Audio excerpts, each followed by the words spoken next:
Hey, it's Justin Morrison here again, and today I'm reviewing the brand new Canon A7C on behalf of BestBuy.ca. The A7C is Sony's latest full-frame mirrorless camera, following in the steps, I guess, of the A7R, the A7S, the original A7, which are all now obviously in their third and maybe fourth iterations. But Sony, has finally decided to create a compact version of the A7 series to cram all of that wonderful, amazing, high-performing technology into a slightly smaller body. Full disclosure, I am an A7 III user, so I'm pretty familiar with the features and functions on that camera, most of which are now on this camera. So I feel like I'm pretty well placed to make a good comparison. First of all, I'm going to say yes, for someone like me, this does feel a little bit smaller in the hand. As you can see, my hand is likely to kind of slip under the bottom here. The pinky is just completely lost under there. Doesn't know where to go. You know, it's a small gripe, I guess. Honestly, I don't love that smaller feeling, but yeah, I get that this is possibly for the street shooter or someone who wants to have a really handy, smaller, full-frame camera to use. That being said, it's not a problem. I don't feel like I'm going to drop it. I do have enough grip on it to make it feel secure in my hand. Okay, what is one of the headline features on the A7C? Here it comes. Forward-facing LCD screen. This is what a lot of people wish the A7 III had. I'm guessing the A7 IV, the next iteration, will have this forward-facing screen. You can rotate it front ways to the back, close it so that the screen is protected from damage when you're moving or traveling. One of the things I was, straight off the bat, I'm going to mention that I was a little bit disappointed that we're still dealing with the old style Sony menu. If you're familiar with it, you'll know it's not the most fun in the world to use. But there you go.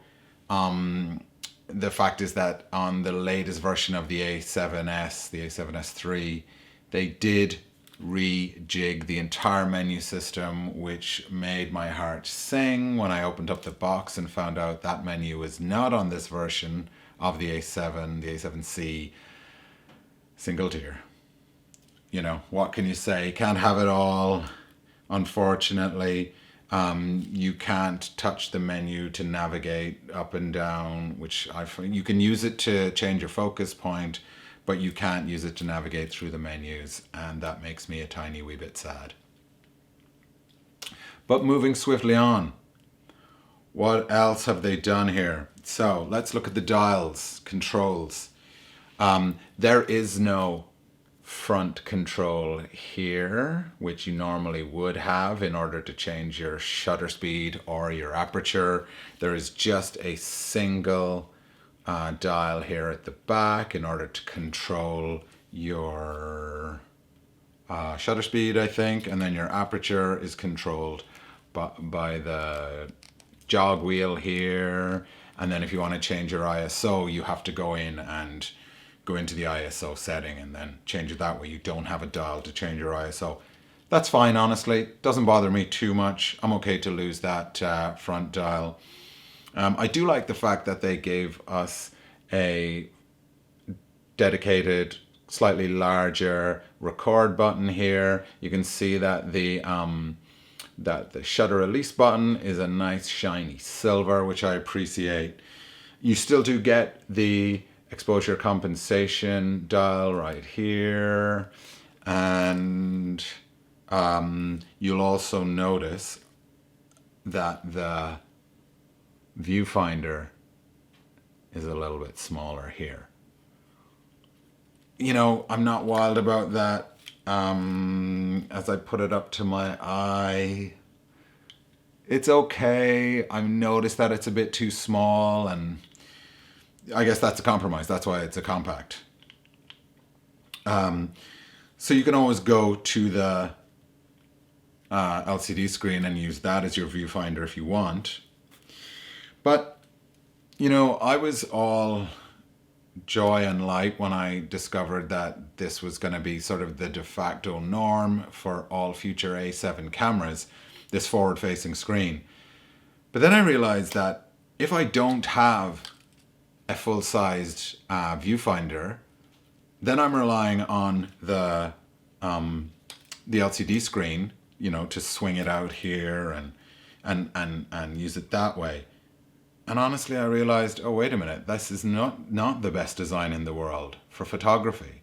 This is brilliant for videos, especially if you're in front of the camera and you need to see yourself, which I did earlier. I viewed a piece of equipment earlier, shot it with the A7 III, loved that I had this screen and that I didn't have to attach an additional screen, which I do for when I use the A7 III, because the A7 III does not have a forward-facing screen. But if you're shooting photos, say you're street shooting and you want to shoot from the hip, as they say, so with your camera down a bit lower, I definitely want the screen to be in line with the lens, right? It just feels more natural to me. It feels like a nicer way to compose. Whereas now when I'm shooting, it's over here off to the side, right? So, I'm looking down, but my lens is facing this way, and I just don't enjoy that way of shooting as much as I would if I'm just looking straight down. Similarly, if I'm in a crowd, I'm shooting up. That doesn't bother me as much, but definitely if I'm shooting from the hip, I'd prefer to have the screen in line with the lens. So it looks like there is no perfect pop-out screen for mirrorless cameras. There's a good one for shooting videos and there's a good one for shooting photos, but they are not the same. Okay, moving on. The lens, the kit lens that comes with this is a FE, which is the full frame, which means it's a full frame lens. It's an FE f4 to 5.6, 28 to 60mm lens. So not a great maximum aperture at f4. I would like it to be f2 ideally, or sorry, f2.8 ideally, but that's what you get with kit lenses. The funny thing that this one does, when you retract it, you kind of have to snap it back, but you can see that you have to snap it out to there. That's 24mm and that's 60. So 24 to 60, and then in order to store it, you just have to snap it back. So that's kind of an interesting new design that Sony have come up with in order to keep the profile of that lens a little bit lower, keep it more compact in keeping with the overall compact theme. What else do we want to look at? I do like the snap open CF card cover, CF card slot cover. So the A7 III has dual card slots. The A7C has just a single card slot. I do like the fact that it's a swinging door, and then you have a dedicated mic port there with its own little cover, which again I like. That works well. And it's a little door, which doors are great. Instead of the A7 III, they sort of pop out and dangle and you have to maneuver them back into place, whereas these ones snap out, snap back in. This one is the USB-C port, HDMI port, and the headphone jack. In terms of the back of the camera, there you have it, kind of all the buttons that I would expect to see on the back. I'm not noticing anything. Oh, what you have slightly less of here on the A7C is customizable buttons. That's where they've made a little bit of a compromise in order to clean up the interface and fit it to this smaller body. You have one, as far as I can tell, just one customizable button here, which is also the delete button for images. Customizable buttons are nice. I like to have them. I'm sure that you can probably customize this in more ways than just that single customizable button there. But that would require some delving into manuals and stuff in order to confirm that. In terms of what it does come with, it does have steady shot. I want to be very clear that this camera does have stabilization. It does shoot 4K video. It shoots 120 frames per second in full HD. So, you know, like I said, pretty much everything that I would expect from an A7 camera. It is akin to the A7 III, I would say. It's just that smaller, more compact body. I have to say I've enjoyed shooting with it. I had to shoot a real estate video the other day for a listing, and I came home and I felt like I had overexposed some of my images. I took them into my editor and I found that I was very easily able to bring back some of the detail and the blown highlights, and I was really happy about that. So I am happy. The quality of the footage I got from the A7C is just as good as what I'm getting with my A7 III. My conclusion, once again, Sony are rocking the mirrorless world. They are taking it by storm. They're putting the mirrorless camera niche in a chokehold. I would not like to be in competition with Sony right now.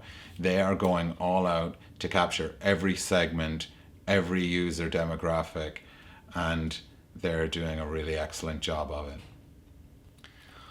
On behalf of the Best Buy blog, this is Justin Morrison. Once again, until next time, peace out.